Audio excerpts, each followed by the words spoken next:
వాక్యము చదువుకొని ఈరోజు 29వ రోజు అండి. 29వ రోజున మనము ధ్యానం చేసుకుందాము.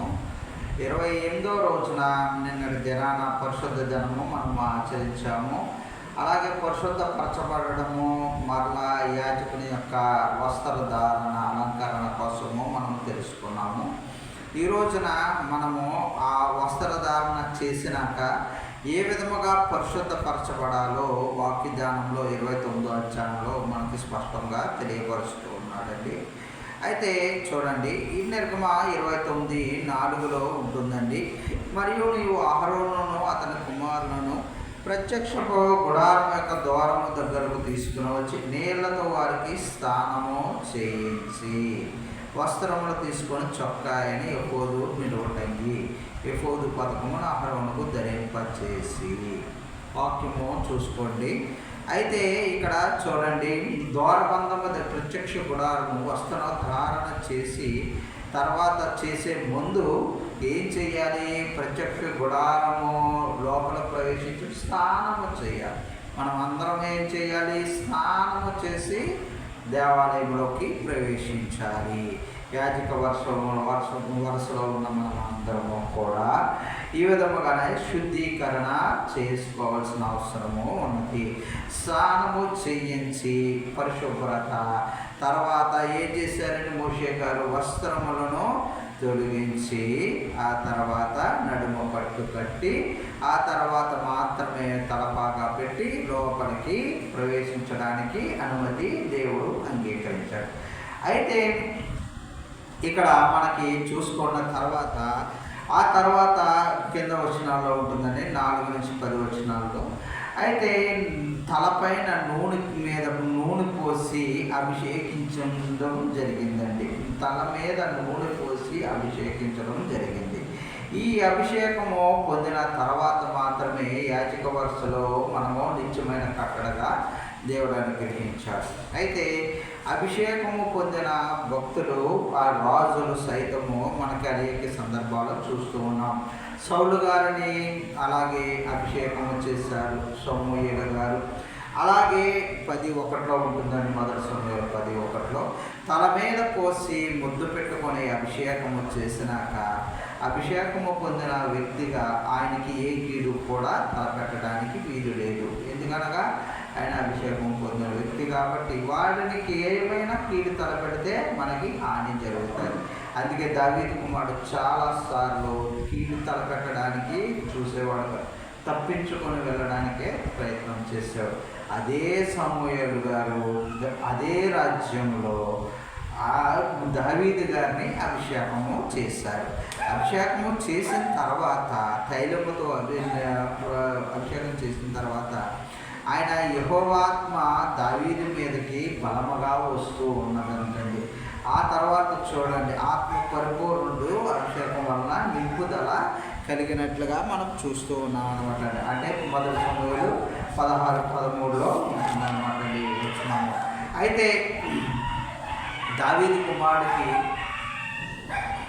ఇంకేమి దీవెన వచ్చిందంటే అండి 89:20 ఉంటుందండి. నా పరిశుద్ధ తైలముతో అతన్ని అభిషేకించి ఉన్నాను, నా చెయ్యి ఎడతెగక అతనికి తోడై ఉండను.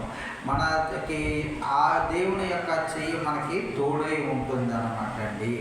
ఇటువంటి ప్రయోజనములు దేవాది దేవుడు మనకి అనుగ్రహించాడు అన్నమాట అండి. అయితే ఈ అధ్యాయంలో ఇంకొక అంశము 29:18 ఉంటుందండి. బలిపీఠము మీద ఆ పొట్టేలంతయు దహింపవలను, అది యెహోవాకు దహన బలి, యెహోవాకు ఇంపైన సువాసన గల హోమము.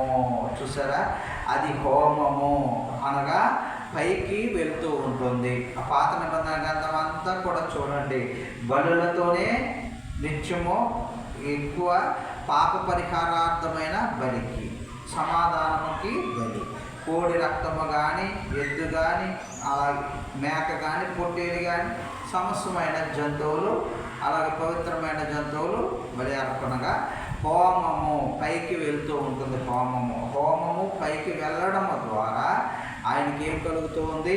సువాసన కలుగుతూ ఉంటుంది అన్నమాట అండి. ఆ సువాసనే మనము కలిగించాలి. ఇంకా ఇక్కడ చూడండి, రొట్టెలు కూడా పల్చనిగా గోధుమ పిండితో చేసిన రొట్టెలు కూడా పట్టుకెళ్ళమంటాడు ఇదే అధ్యాయంలో. ఆ పట్టుకెళ్ళిన అరచేతులతో ఏం చేయమంటున్నాడు? అల్లాడింపవలెను. అల్లాడింపవలితే ఆ నైవేద్యముగా పైకి యెహోవా సన్నిధికి ఇంపైన సువాసనగా ఆయనకి చేరి, ధూపము చేరి, ప్రార్థన అనే ధూపము చేరి కార్యము నెరవేరడానికి, సఫలం అవ్వడానికి దేవుడు చూపుతాడు అన్నమాట అండి. అయితే ఈ రోజున మనం ఎందుకు వేయట్లేదు? ధూపము కానీ అలాగే మనము ఏ పశువుని కూడా, కోడి, దూడ రక్తము ఏది కూడా, పొట్టేలు, మేక ఏది కూడా చేయటం లేదు. ఎందువలన? అలాగే చూడండి, అందుకే ప్రతీది కూడా పాప పరిహారార్థం సమస్యలను మనం అందరము ఈ ఆచారమే జరిగించేవాళ్ళము. ఈ ఆచారము ఎప్పటితో ముగిసింది? క్రీస్తు సగము, క్రీస్తు పూర్వము. అందుకే చూడండి, ఆ నూతన సగములో ఏమయ్యింది? వాటి వల్ల పాప పరిహారార్థము పోదు కానీ నిత్యమైన జీవం కలగడానికి పరిశుద్ధమైన రక్తములో ఒక్క మారే 10 సార్లు మనము బలి అర్పణ మనం చేయం. ఒక్క మారే దేవుడు మన కొరకు మరణించాడు. ఒక్క మారే జీవము, ఒక్క మారే పునరుద్ధానము, ఒక్క మారే రక్షణ. అది మన విశ్వాసం అన్నమాట.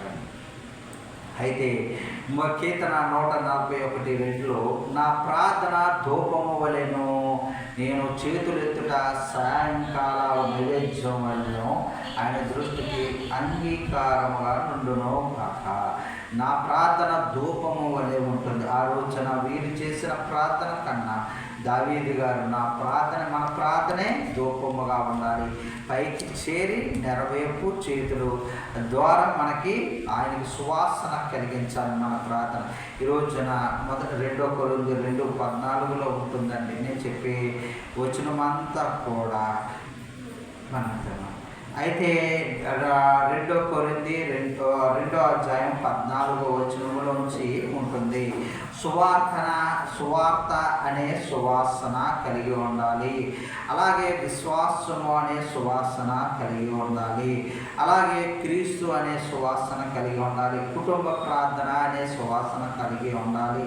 అలాగే రోజు ప్రార్థన చేసుకోవడము అనే విశ్వాసము కలిగి ఉండాలి. రోజు ఆదివారం మాటలు ప్రతి వారము అలాగే గడపడానికి మనకి అనే సువాసన కలగాలి. మరలా ఇక్కడ చూడండి, ఇక్కడ భక్తులు రాసి ఉన్నాడు 2 కొరింథీయులు 2:14 మా ద్వారా ప్రతి స్థలమందు క్రీస్తును గురించిన జ్ఞానము యొక్క సువాసన కనపరచొచ్చు. వారు ఏం చేస్తున్నారు? క్రీస్తును కూర్చున్న జ్ఞానం యొక్క సువాసన కనపరుస్తూ ఉన్నారు భక్తులు. అలాగే పౌలు గారు దగ్గరనే శిష్యులైన వారందరూ కూడా ఆయన యొక్క సువాసనను కనపరుస్తూ ఉన్నారు, అందరికీ తెలియపరుస్తూ ఉన్నారు. అత్తరు పుట్టి ఏ విధముగా ఓపెన్ చేస్తే ఏ విధముగా రూమ్ అంతా కూడా స్ప్రెడ్ అవుతుంది, సువాసన ఎలా వెదజల్లుతూ ఉందో అటువంటి వెదజల్లుతూ ఉన్నారు సువార్తికులు. మనం కూడా అలాంటి సువాసన కనపరచాలని దేవుడు ఆశపడుతూ ఉన్నాడు. అయితే ఇంకను ఈ సువాసన కొంతమందికి అయితే మంచిగా అనిపిస్తూ ఉంటుందంటండి, కొంతమందికి అయితే దుఃఖముగా ఉంటుంది, అసహ్యంగా ఉంటుంది. చూడండి, ఎవరికి అసహ్యంగా ఉంటుంది? నశించు వారికి మరణార్థమైన మరణపు వాసనగా ఉంటుంది. వారికైతే నశించు వారికి మరణార్థమైన మరణపు వాసనగా ఉంటుంది.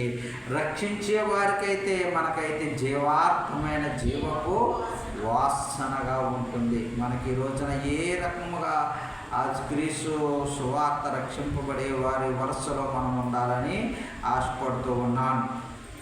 అయితే ప్రసంగిలో కూడా ఉంటుంది కదండి 10:1 అయితే బొక్కావాణి తైలంలో అలాగే తైలము బుడ్డిలో అంత సువాసన కలిగిన తైలం బుడ్డిలో ఒక ఈగ పడిపోతే అదంతా కూడా దుర్వాసన వస్తుందంటండి, పాడైపోతుంది. చూడండి, చక్కటి సువాసన కూడా బొక్కావాణి తైలములో చచ్చిన ఈగల పడుట చెడు వాసన కొడుతుందంటండి. అలాగే ఎంత మంచి తైలమైనా సరే, సువాసన అయినా సరే పాడైపోవడానికి ఏమై ఉన్నది? కొద్దిపాటి. అలాగే చెడు కొట్టడానికి ఈగ పడడం వల్ల మనకి అటువంటి చెడు వాసన కొట్టడానికి అలాగే కృప చూపుతూ ఉన్నారన్నమాట అండి. అలాంటి మనము కొంచెము బుద్ధిహీనత కలిగి ఉన్నా సరే మనము అలాగే జ్ఞానమంతా కూడా, ఘనత అంతా కూడా పోతుందంటండి. చూసారా, జ్ఞానము, ఘనత, బుద్ధిహీనత కొద్దిపాటి ఉన్నా సరే ఆ చక్కటి సువాసన అంతా కూడా మనదంతా కూడా పాడైపోయి చెడు వాసనగా అయిపోతామంటండి. కనుక మరో బుద్ధిహీనత లేకుండా మనం చూసుకొని ఈ రోజున అలాగే ధూపము ఏ విధముగా వెళ్ళిందో అలాగే అటువంటి ప్రార్థన, అలాగే పరిశుద్ధత పరచబడము, అలాగే ఎలా అయితే వారిని ప్రత్యక్ష గుడారంలో అనుమతించారో అటువంటి అన్నీ కూడా మనం కూడా ఆచరించే కృప దేవాతి దేవుడు మనందరికీ అనుగ్రహించును గాక. ఆమేన్.